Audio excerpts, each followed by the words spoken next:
Welcome to our presentation about our findings on social procurement within the city of Parramatta. So firstly, I would like to introduce our team. My name is Liz, and joining me today are Mark, Tony, Reyes, and Matthew. Together, we will walk you through the table of contents for our project, covering our research area, methodology, discussions, critical findings, and finally, recommendations.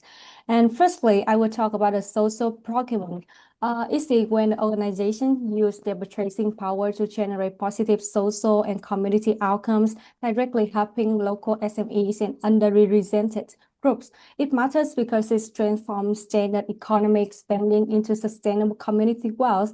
And our project focused on Area 17, located between the Sydney Olympic Park and Silverwater in the next slide. And we'll analyze how the local council will support local SME like restaurant, cafes, and convenience store in Wentworth Point and Newington to overcome barriers and successfully engage in this framework. And now Mark will discuss research methodology.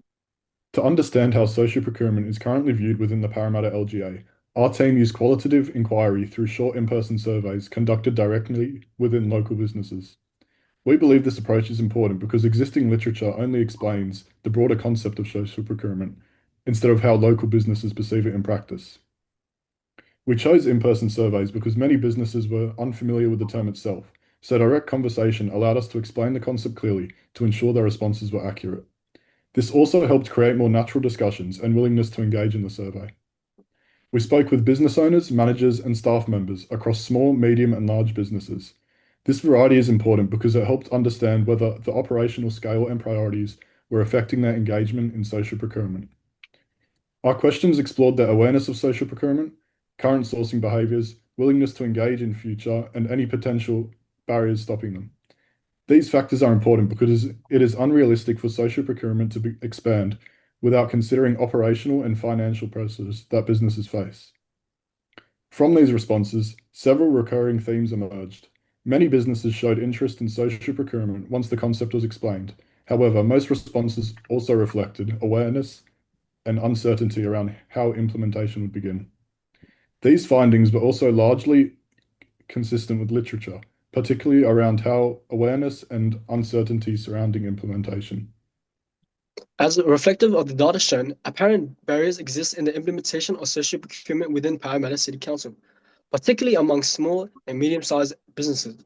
One key finding from the survey is the extremely low awareness of social procurement, as out of the 10 businesses, all answered no when asked if they've heard the term. These results, with the analysis of our literature, demonstrates that, to an extent, the primary focus of small to medium enterprises is the profitability of the business, suggesting that adoption of social procurement could potentially hinder the business in achieving its main objective. However, many still were open to adopting social procurement in the future. Of the 10 interviewed, 7 stated that they would consider social procurement in a greater capacity, suggesting resistance isn't necessarily ideological or correlated to the limited resources at their disposal.